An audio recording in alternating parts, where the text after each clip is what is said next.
I'm Ava, a 28-year-old pastry chef. I love my job. It allows me to be creative and make people happy with my cakes and pastries. I live in a small but cozy house that I bought with my husband, Daniel. We met 2 years ago, and it was love at first sight for both of us. Daniel works as a software engineer. He's quiet and serious, but he has a good heart. We got married a year after we met, and life has been mostly good, except for one problem: my mother-in-law, Mrs. Eleanor Hamilton.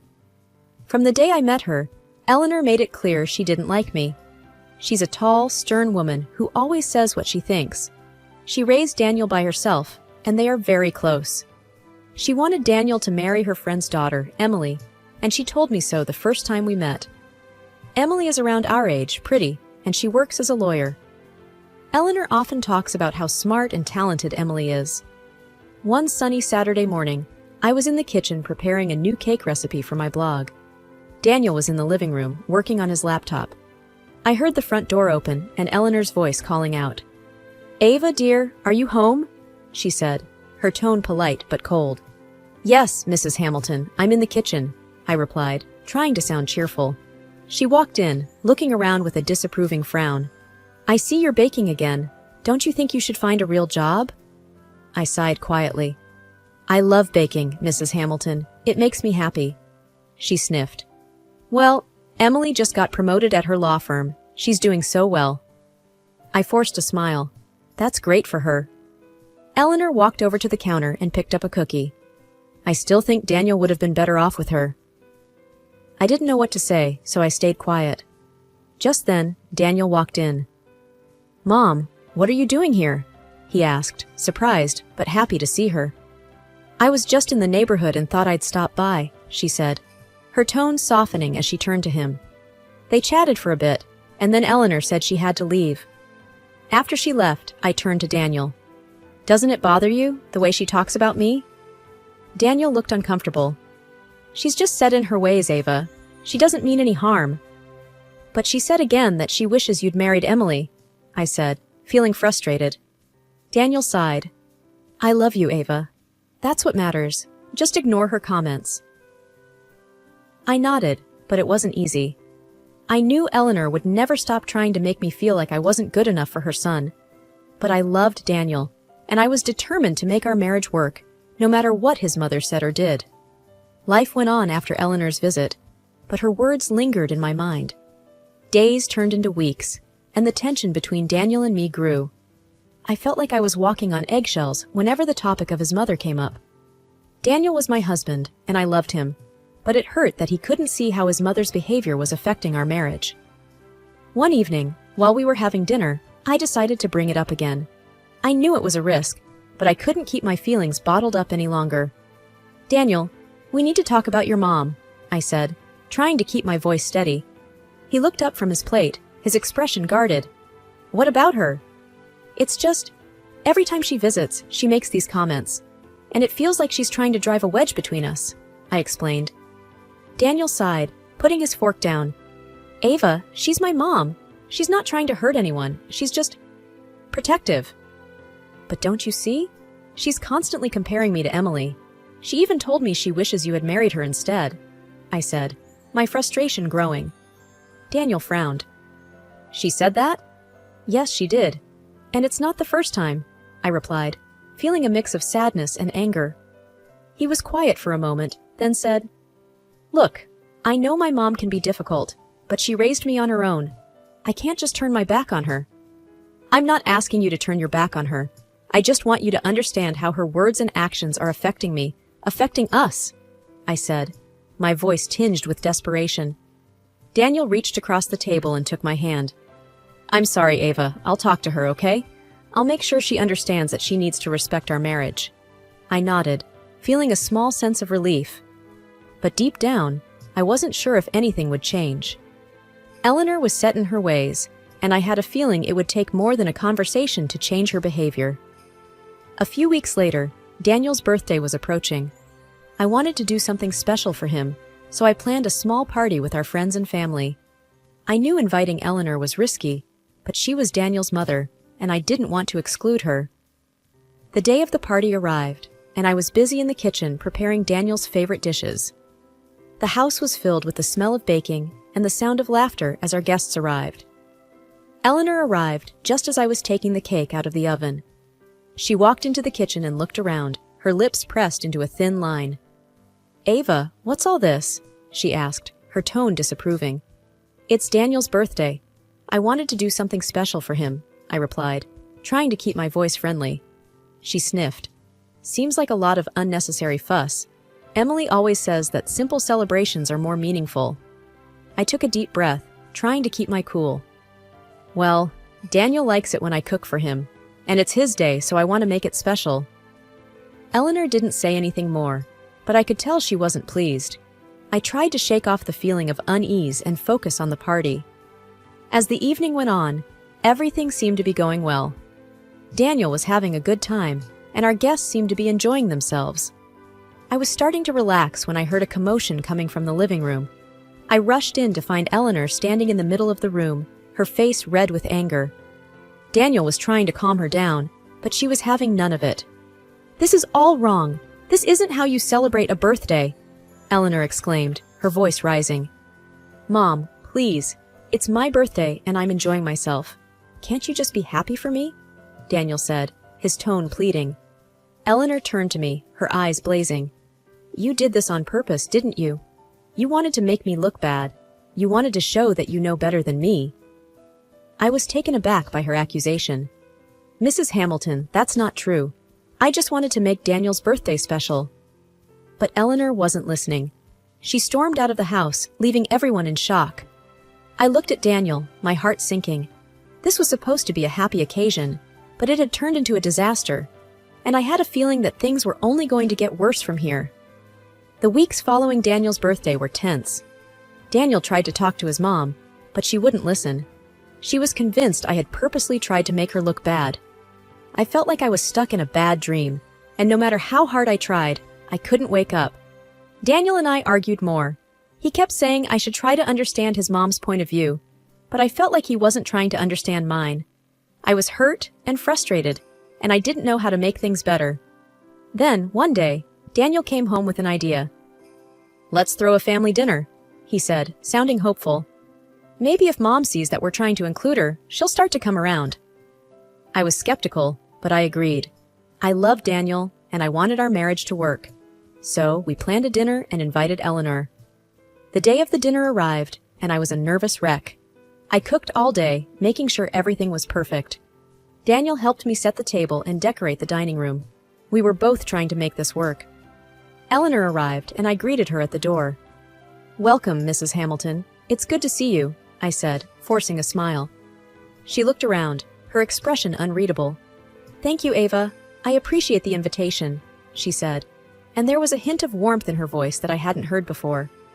The dinner started off well. We all sat down, and I served the food. Eleanor even complimented my cooking, which surprised me. Then it was time for dessert. I had made my signature cake, one that I was particularly proud of. I knew Eleanor had a peanut allergy, so I had been extra careful to avoid any cross-contamination. As we all enjoyed the cake, I noticed Eleanor suddenly stop eating. Her face turned red, and she started coughing.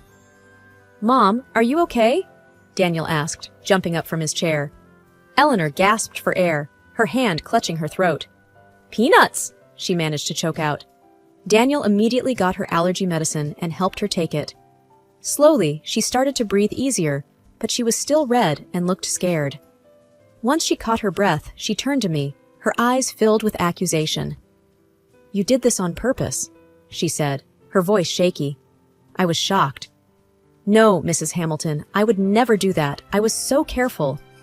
But Daniel interrupted, his voice filled with anger. "Ava, how could you? You know about Mom's allergy." "I didn't do it, Daniel, I swear," I said, near tears. Eleanor looked at me, her expression triumphant. "You tried to get rid of me. You want me out of your life." "No, that's not true," I protested, but it was like they couldn't hear me. The rest of the dinner was a blur. Eleanor left, and Daniel was furious with me. He said he needed some time to think and left the house. I sat at the table, alone, staring at the uneaten cake. I didn't understand what had happened. I knew I hadn't put any peanuts in that cake. But if I didn't, then who did? And why? I felt like the world was crumbling around me. My marriage was falling apart, and I was being accused of something I didn't do. I didn't know how to prove my innocence, and I didn't know if Daniel would even believe me if I did. I felt helpless and scared, and I didn't know what to do. The dinner disaster lingered in the air like a bad aftertaste. Everyone had left. The house was eerily silent, but the tension was still palpable. Eleanor, my mother-in-law, cornered me in the kitchen, her eyes gleaming with an unsettling triumph. "Well, Ava, I guess now everyone will see you for who you really are. A criminal," she sneered. I stared at her in disbelief. "Eleanor, this is insane. I didn't do anything to the cake." "Oh, but who will believe you now?" she said, her voice laced with venom. "However, there's a way out for you. Divorce Daniel and sign the house over to him. Do that, and I won't go to the police." My heart pounded in my chest. This was blackmail. "You can't be serious," I managed to say. "Oh, I am very serious," she said, a wicked smile spreading across her face. Before I could respond, Daniel walked in. His face was hard, unreadable. "Is it true, Ava? What my mother is saying?" he asked, his voice cold. I looked at him, desperately hoping he would see reason. "Daniel, please, you have to believe me. I didn't do anything. Your mother is trying to frame me." But his expression didn't change. "I don't know what to believe anymore, but right now I'm siding with my mother. I want a divorce, Ava, and the house should be mine." I felt like the ground had been pulled from under my feet. This was not the man I married. This was not the Daniel I loved. "No, Daniel, you can't do this. We built this life together. Please, see reason," I pleaded. But he didn't budge. "It's over, Ava. I've made up my mind." Eleanor watched the scene, a satisfied smirk on her face. But I wasn't going to let her win. Not like this. Without another word, I pulled out my phone and called the police. If Eleanor wanted to play this game, then let's play it with all cards on the table. When the police arrived, Eleanor immediately started her performance, tears and all, claiming I tried to kill her with peanuts. I stood my ground. "That's not true. I didn't do anything to the cake. She's trying to frame me because she wants me out of her son's life." The officers looked between us, clearly trying to figure out who to believe. And then I took out my main trump card. I had installed them in the kitchen for my baking blog. "Wait," I said. "There might be footage. We can check the kitchen cameras." Everyone's eyes turned to me. Daniel looked confused, but Eleanor's face drained of color. We all went to the kitchen, and I pulled up the footage on my laptop. The video showed the kitchen, the cake on the counter. And then, there she was, Eleanor sneaking into the kitchen, looking around before pulling something out of her purse and sprinkling it over the cake. The room fell silent as the truth revealed itself on the screen. Eleanor tried to speak, to explain, but her words were empty. The evidence was right there. Daniel looked from the screen to his mother, his face a mix of shock and betrayal. The police took Eleanor away, and Daniel and I were left in the echoing silence of the house. He tried to apologize, to explain, but the damage was done. Trust, once broken, is not easily mended. The day of the court hearing arrived like a storm, full of tension and uncertainty. The courtroom was intimidating, with its high ceilings and the judge's stern gaze. My heart pounded as I took my seat, feeling like I was in some surreal movie. The proceedings began, and Eleanor, my mother-in-law, was the first to take the stand. Dressed in a somber outfit, she looked the part of a distressed victim. Her performance was Oscar-worthy. With trembling hands and a quavering voice, she portrayed herself as an innocent, wronged by my alleged malicious actions. I can't believe she would do something like this to me," Eleanor whimpered, dabbing her eyes with a tissue. My fists clenched in my lap. It was infuriating to watch she poses as a victim. Then, without warning, Eleanor clutched her chest and collapsed, feigning a faint. The courtroom erupted into chaos. "Is there a doctor here?" someone shouted. I sat there, frozen, as people rushed to her aid. This was another one of her theatrics, but it was working. The judge called for a recess, and Eleanor was taken out of the courtroom, still playing the role of the frail, aggrieved mother. When the trial resumed, it was Daniel's turn to testify. My heart ached as I looked at him, the man I once loved, Now a stranger willing to believe the worst in me. Your Honor, I can't express how shocked I was, Daniel said, his voice steady but cold. I trusted Ava, and to think she could have done something so heinous. His words cut through me like a knife. He was completely under his mother's spell, blinded by her manipulations. My lawyer presented my defense, highlighting Eleanor's history of hostility towards me and bringing forth the evidence of the kitchen video. The footage was clear, showing Eleanor surreptitiously adding peanuts to the cake. As the video played, there were murmurs in the courtroom. Eleanor's facade began to crumble, but she still clung to her act. "This is a setup! She's trying to frame me!" Eleanor cried out, but her words sounded hollow now. The judge watched the video intently, his expression unreadable. When it finished, he called for a recess to deliberate. Sitting there, waiting for the verdict, felt like an eternity. My entire life hung in the balance, based on the decision of a man who had never met me before today. Finally, the judge returned. The courtroom fell silent as he began to speak. After reviewing the evidence presented, it is clear that the allegations against Mrs. Ava Hamilton are unfounded. The video footage shows Mrs. Eleanor Hamilton adding the allergen to the cake herself. I let out a breath I didn't realize I was holding. Relief washed over me, followed by a surge of vindication. Eleanor let out a wail, still clinging to her victimhood, but her cries fell on deaf ears now. The judge continued, "Therefore, I find Mrs. Ava Hamilton not guilty of the charges against her." Tears filled my eyes, not of sadness, but of relief and triumph. The truth had prevailed, despite Eleanor's theatrics and Daniel's accusations. As I left the courtroom, I felt a weight lift off my shoulders. It was over. I had faced my fears and stood up for myself. After the trial, life seemed to move in a blur. Winning the case brought relief, but it also left a gaping hole where my former life used to be. The house felt even emptier now. I missed Daniel, despite everything, but life had to go on. I threw myself into my work, finding solace in baking and my blog. My followers were a source of strength, sending messages of support and love. It felt good to be understood and appreciated. One day, while I was recording a new recipe, my phone buzzed. It was a text from my friend Mia. "Coffee? I have news." I smiled, grateful for the distraction. Mia had been a rock through all of this. We met at our usual cafe, a cozy little place with the best lattes in town. "Ava, you look better!" Mia greeted me with a warm hug. "Thanks, Mia. So, what's the news?" She grinned, her eyes sparkling. "I'm getting married!" I gasped, joy filling my heart. "Mia, that's amazing! Tell me everything!" As she gushed about her fiancé and their plans, I felt genuinely happy for her. It was refreshing to talk about something other than my own troubles. Then, Mia's expression turned serious. "Ava, how are you really doing?" I sighed, stirring my coffee. "I'm getting by. The house feels empty, but I'm managing." Mia reached across the table, squeezing my hand. "You're strong, Ava, and you did the right thing, standing up for yourself." I nodded, feeling a sense of pride. "Yeah, I did. It wasn't easy, but it was necessary." We chatted for a while longer before parting ways.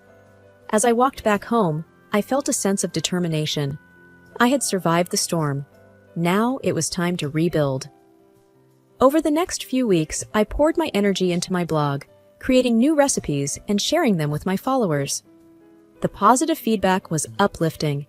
It felt good to be doing something I loved, something that brought joy to others. Then, one afternoon, I received a letter. It was from Eleanor's lawyer. My heart raced as I opened it.